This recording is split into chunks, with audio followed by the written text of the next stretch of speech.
सभा जम्मू द्वारा आयोजित इस वर्ष के नवरेह समारोह में आप सभी का सहृदय स्वागत। महिम राज्यपाल आदरणीय श्री जम्मू मनोज सिन्हा जी,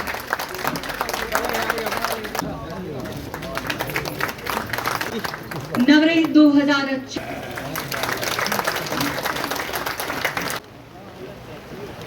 श्री के खोसा जी तथा नवरेह के पावन पर्व पर मैं मां सारिका को प्रणाम करता हूं और सभी कश्मीरी पंडित बहनों भाइयों को नववर्ष और नवरात्रि की बहुत बहुत बधाई और ढेर सारी शुभकामनाएं देता हूं।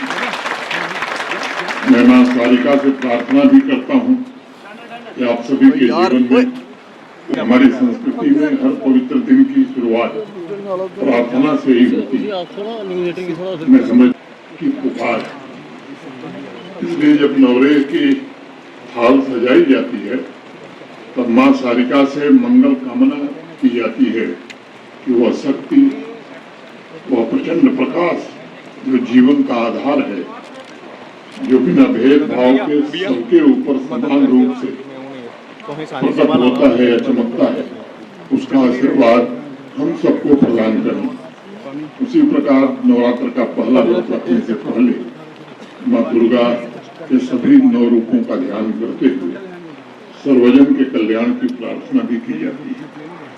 मां दुर्गा के 9 स्वरूप सृष्टि के प्रतीक हैं। मां दुर्गा की सत्य और सृष्टि की रक्षक हैं और मुझे लगता है कि पूरे ब्रह्मांड का अस्तित्व उन्हीं में समाहित है। मैं मानता हूं कि नवरात्र के प्रथम दिन मां शैलपुत्री की प्रार्थना से ही धर्म का आरंभ होता है।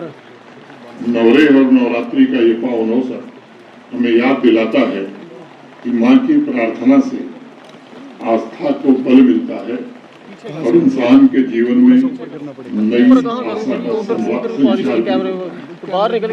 नवरेह और नवरात्रि का उत्सव हमें ये भी याद दिलाता है इंसान कभी अकेला नहीं है, बल्कि उसके साथ सतत सहारा देने वाली मां की शक्ति सदैव विद्यमान रहती है। उसे सिर्फ जागृत होकर के उसे अनुभव करने की आवश्यकता होती है और इसीलिए हमारे यहाँ यजुर्वेद में कहा भी गया कि जागृवांश सामिंदते, जागरूक साधक ही परमात्मा ज्योति को प्रकट करते हैं। मित्रों, मां दुर्गा समग्रता का दिव्य रूप, वे सिर्फ शक्ति की अंश नहीं है बल्कि संपूर्ण सृष्टि की अभिव्यक्ति भी है। तभी तो दुर्गा सप्तती में प्रारंभ में ही कहा गया कि प्रथमं शैलपुत्री च, द्वितीयं ब्रह्मचारिणीं, तृतीयं चंद्रघंटेति, कुसुमांडेति, चतुर्थं पंचमं स्कंदमातेति, षष्ठं कात्यायनीति च, सप्तमं कालरात्रीति, महागौरीति च, अष्टमं नवमं सिद्धिदात्री च, नव दुर्गाः प्रकृतिता। ये माँ के जो रूप हैं, माँ शैलपुत्री, माँ ब्रह्मचारिणी, माँ चंद्रघंटा, माँ कुष्मांडा, माँ स्कंदमाता, माँ कात्यायनी, माँ कालरात्रि, माँ महागौरी और माँ सिद्धिदात्री, ये असीम ऊर्जा के विविध स्वरूप हैं। उनके अलग अलग स्वरूपों में सूर्य की ज्योत, अग्नि की तीव्रता, पृथ्वी का धैर्य और वायु की स्वतंत्रता, यानी सभी शक्तियों का समागम इसी में है। और इसलिए इस बात को हमेशा याद रखने की जरूरत है कि मां दुर्गा की साधना केवल आध्यात्मिक अभ्यास भर नहीं है, बल्कि शक्ति के उस मूल स्रोत को नमन करना है जहाँ से सभी को अपनी जड़ों का ज्ञान होता है। वह कभी भविष्य के खतरों से भयभीत नहीं होती।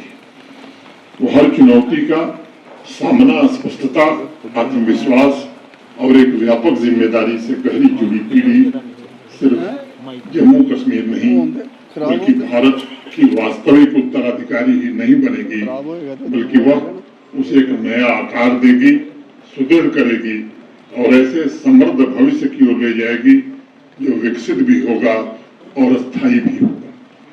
ये मेरा निजी दृढ़ विश्वास है कि जम्मू कश्मीर एक ऐसे भविष्य की संभावना अपने भीतर सजोए हुए है जहां वह संस्कृति का समृद्ध केंद्र बनकर उभर सकता है और निरंतर प्रगति करता हुआ एक संपन्न संघ राज्य क्षेत्र भी बन सकता है।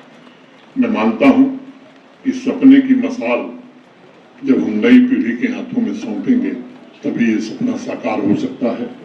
मेरी प्रार्थना है और कामना भी कि पीढ़ियों से विरासत में मिली प्रज्ञा को आत्मसात कर यहाँ के युवा नौजवान उसे उस संकल्प और ऊर्जा में रूपांतरित करें जो जम्मू कश्मीर को देश के अग्रणी क्षेत्रों की पंक्ति में स्थापित करने के लिए नितांत आवश्यक है। फिर से आप सबके प्रति हृदय से कृतज्ञता ज्ञापित करते हुए मैं अपनी बात यहीं पूरी करता हूँ।